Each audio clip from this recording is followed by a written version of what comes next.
A paz do Senhor Jesus, a paz do Senhor Jesus, bom dia, boa tarde, boa noite para quem vai ver na hora que for olhar, né?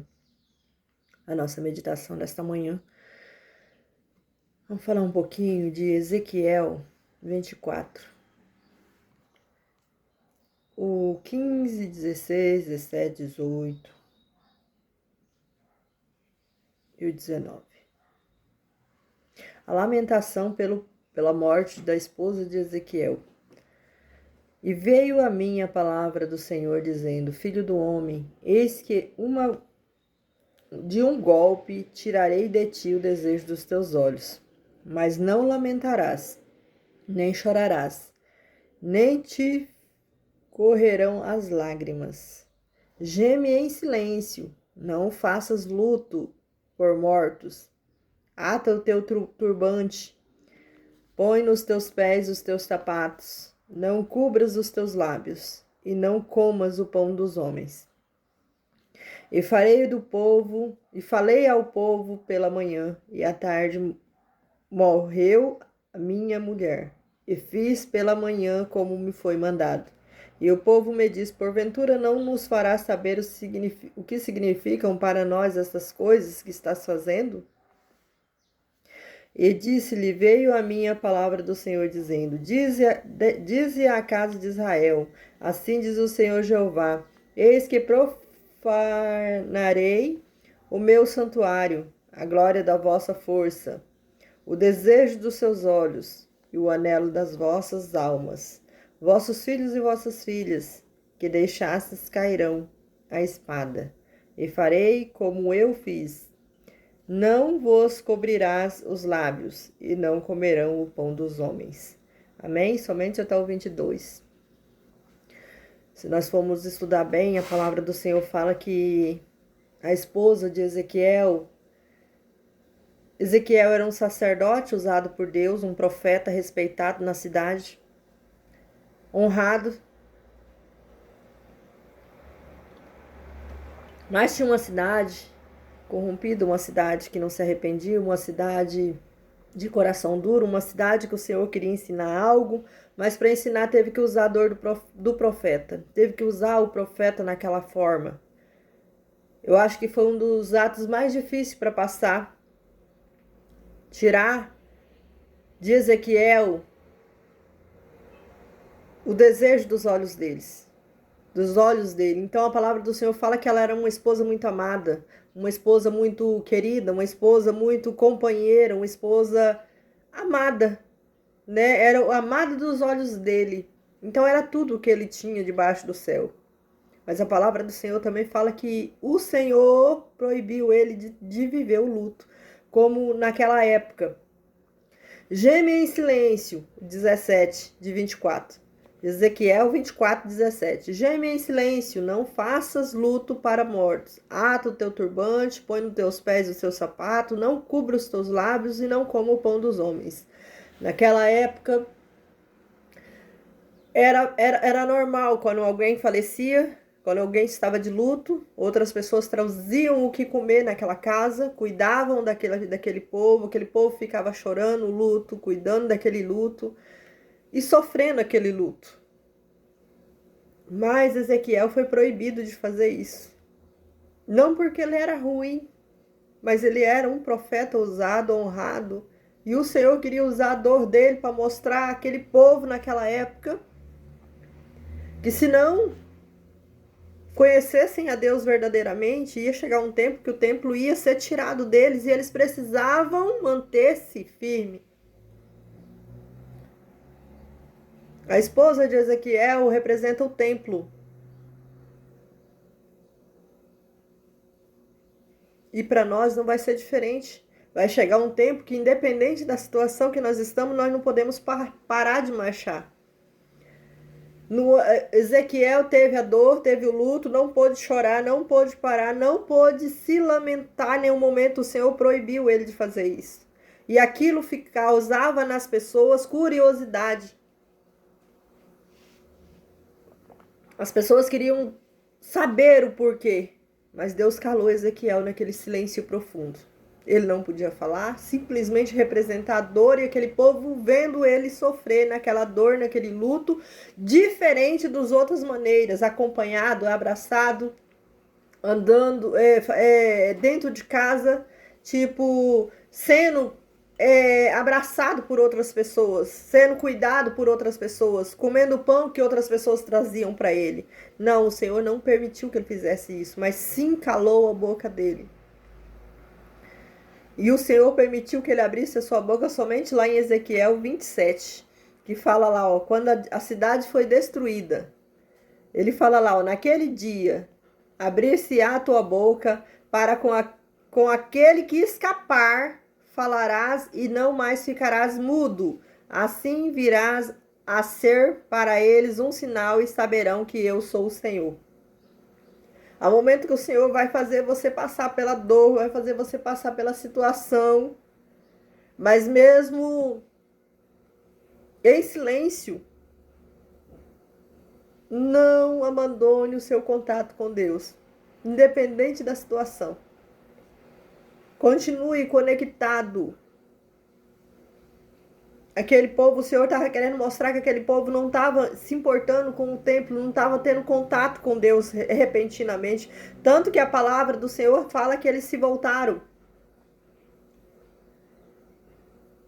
Deixou o coração triste de Deus com as práticas, com as coisas que desagradavam ao Senhor. Vamos vigiar um pouquinho mais sobre o que agrada ao Senhor. Será que isso que eu estou fazendo agrada ao Senhor?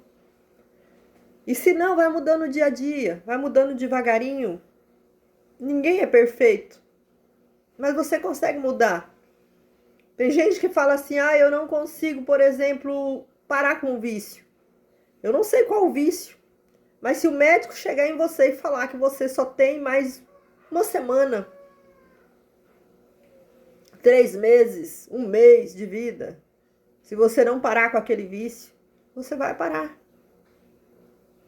Mas Deus falando para você que não agrada, você não para. Por que será? Às vezes precisa ser na dor?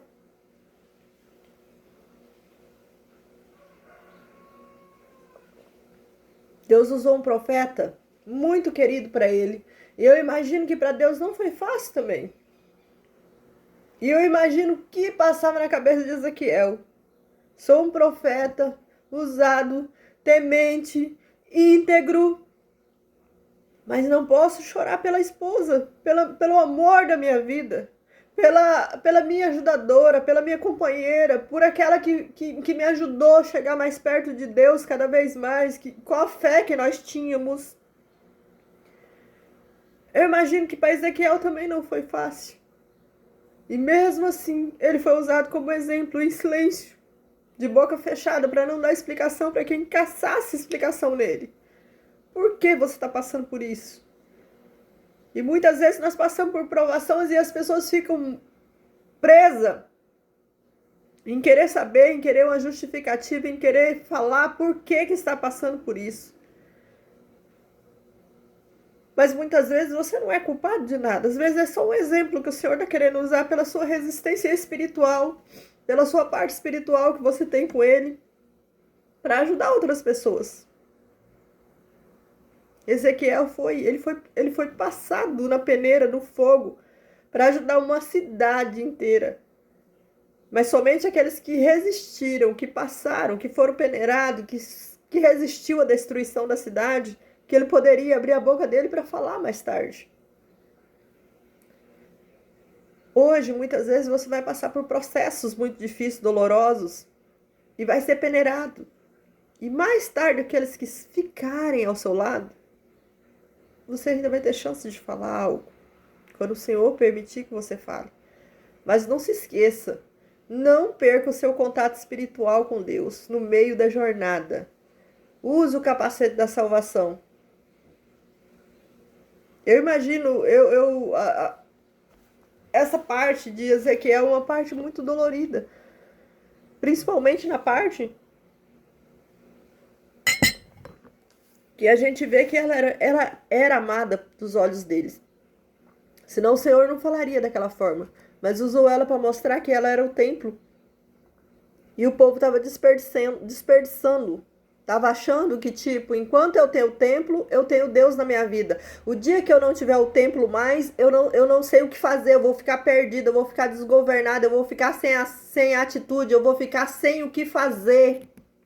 Ei, ponha na posição, independente de ter templo ou não ter templo, ponha-se na posição, saiba o Deus que você serve, saiba olhar para dentro da palavra do Senhor, saber quais são os seus mandamentos, ver se você está andando, ver o que agrada ao Senhor, procura agradar mais o seu Deus do que os homens. Hoje tem muita gente preocupada se está agradando homens e não a Deus.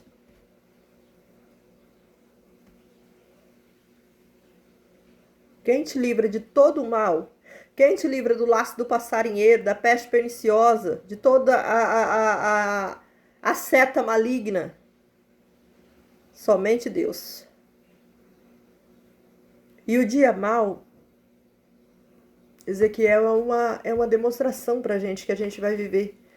Mas a maneira que o Senhor vai colocar você para enfrentar essa dor é que eu falo sempre, é que faz a diferença. O cuidado de Deus com seu povo ainda tem na terra. O cuidado de Deus ainda existe.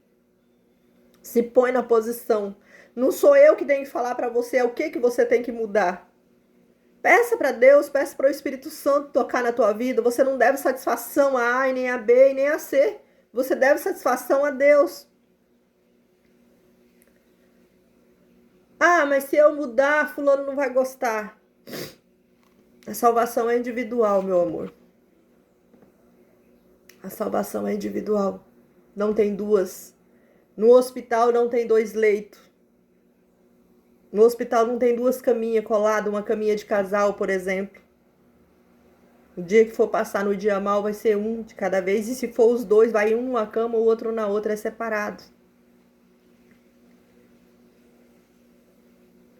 Não se preocupa com o que os homens pensam. Homens, eu falo pela palavra. Se preocupa com o que Deus está te examinando. Examine-se o homem a si mesmo. O tempo todo o Senhor fala isso para nós. Que nesta manhã o Senhor fale ao seu coração.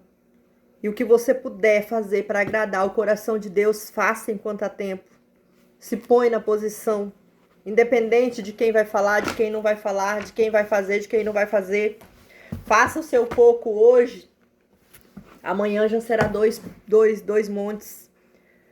Se você fizer, der um passo hoje, amanhã será 2. Depois de amanhã será 3.